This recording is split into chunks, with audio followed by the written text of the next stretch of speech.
Сәлеметсіздер ме 7 сынып оқушылары, 390 бойынша алынатын ТЖБ тапсырмасының екінші нұсқасын түсіндіретін боламын. Оқушылар қажет болса каналымда бірнеше нұсқалары және осы алгебра пәнінен бөлек физика және геометрия пәндерінің БЖБ және ТЖБ талдау сабақтары бар. Каналға өтіп қажетті сабақтарды қарасаңдар болады. Оқушылар бұл ТЖБ-да 4 тапсырма беріледі және жалпы балл саны 20-ға тең. Бірінші есеп тиімді тәсілмен есептеңдер. Оқушылар, мұнда бізде 14 куб қосылған 19 куб, екі өрнектің кубтарының қосындысы деген формулаға түседі. Ол ашылады. Кубсыз қосамыз бірінші. Келесі жақшаға толымсыз квадратын жазамыз. Яғни 14 квадрат минус 14 көбейтілген 19 қосылған екінші өрнектің квадраты.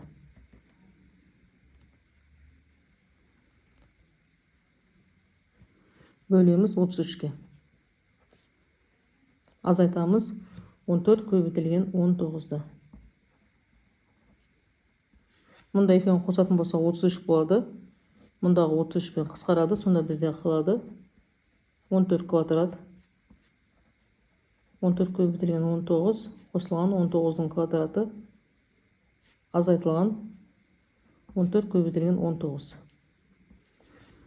Енді оқушылар былай жазсақ болады. 14-тің квадраты азайтылған, мұнда бізде 14 көбейтілген 19, 14 көбейтілген 19-дан 2 екен, сонда 2 көбейтілген 14 көбейтілген 19 деп алсақ болады. Қосамыз 19-дың квадратын. Енді мына бізде а квадрат минус 2 көбейтілген аб қосылған б квадрат, яғни екі өрнектің айырымының квадраты деген формулаға түседі. Сонда 14 азайтылған 19-дың квадраты тең. Мұнда 19-дан 14 азайтамыз. Минус 5 болады. Квадраттаймыз, сонда тең болады 25-ке.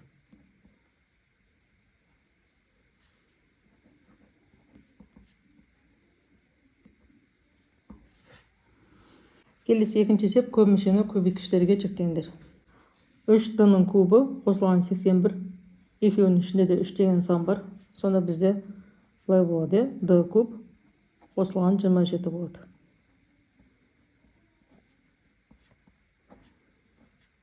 d куб қосылған 27-ні 3-тің кубы деп аламыз. Енді мына бізде куб. Екі өрнектің кубтарының қосындысы деген формулаға саламыз. Ол былай жіктеледі. Бірінші кубсыз қосылады. Екінші жақшаға толымсыз квадратын жазамыз. Бірінші өрнекті квадраттаймыз. Минус 2-ні көбейтеміз. Қосамыз екінші өрнектің квадратын. 3-ті квадраттаймыз, ол тең болады 9-ға. Енді мұнда 16d квадрат минус 56dn қосылған 49n квадрат. Екі өрнектің айырымының квадраты деген формулаға түседі. Яғни екі шеткі мүшесін квадратсыз жазамыз. 4d минус 7n. Мұнда бізде 8d минус 14-ді, екеуінің ішінде де 2 деген сан бар. Ортақ көбейткіш болып жақшаның алдына шығады. Сонда жақшаның ішінде қалады 4d минус 7n. Мұнда оқушылар бізде 4d минус 7n 2 екен, мұнда 1 екен. Біреуден алып бір жақшаға аламыз. Енді 1 кетті, мұнда 1 қалды. Сонда 4d азайтылған 7n қосылған 2 болады. Келесі үшінші есеп. Мына өрнекті ықшамдаймыз. Ал Б тапсырмасында егер а минус 4 болса, онда мына өрнегінің мәні 1208-ге тең болатынын дәлелдеңдер. Мұндағы жақшаны ашамыз. Екі өрнектің айырымының квадраты деген формулаға түседі. Ол ашылады. Бірінші өрнектің квадраты 3а-ны квадраттаймыз. Минус 2 еселенген бірінші және екінші өрнектің көбейтіндісі. Екеуін көбейтеміз, 21а болады. 2 еселесек 42а болады. Плюс екінші өрнектің квадраты 7-ні квадраттаймыз. Енді мұнда бізде 8а минус 3, 8а плюс 3. А минус Б, А плюс Б деген формулаға түседі. Ол ықшамдалады. А квадрат минус Б квадрат болып, А дегеніміз 8а, Б дегеніміз минус 3. Сонда квадраттасақ 64а квадрат минус 9 болады. Қосылған 42а. Енді ұқсас мүшелерін біріктіреміз. 9а квадрат 64а квадрат екеуі қосылады, сонда 73а квадрат болады. Мұнда бізде минус 42а плюс 42а мен қысқарады. 49, мұнда минус 9, сонда плюс 40 болады.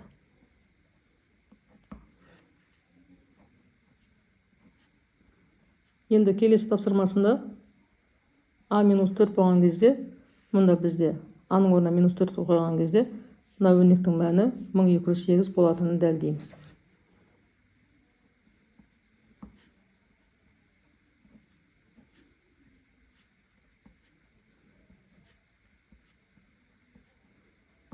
Жетпіс үшті көбейтеміз 16-ға, қосамыз 40-ты. Сонда оқушылар 73-ті 16-ға көбейтетін болсақ, 1168 болады. Оған қосамыз 40-ты. Сонда тең болады 1208-ге. Оқушылар мінеке 1208 болатыны дәлелденді. Мұнда біз жауабы дәлелденді деп қояйық.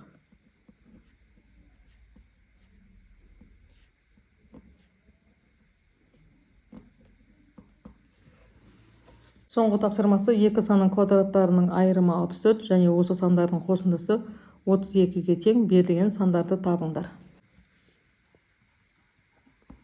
Оқушылар, бірінші санды x деп аламыз, ал екінші санды y деп алайық. Енді осы екі санның квадраттарының айырымы 64-ге тең дейді. Ал олардың қосындысы 32-ге тең. Осы екі санды табамыз.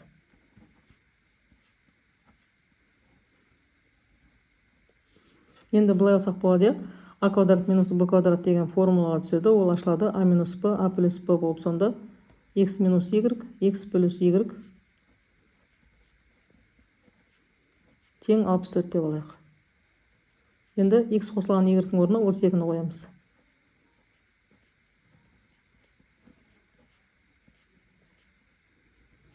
Мұнда оқушылар екеуі де 32 деген санға қысқарады, сонда x азайтылған y бізде тең болады екен 2-ге.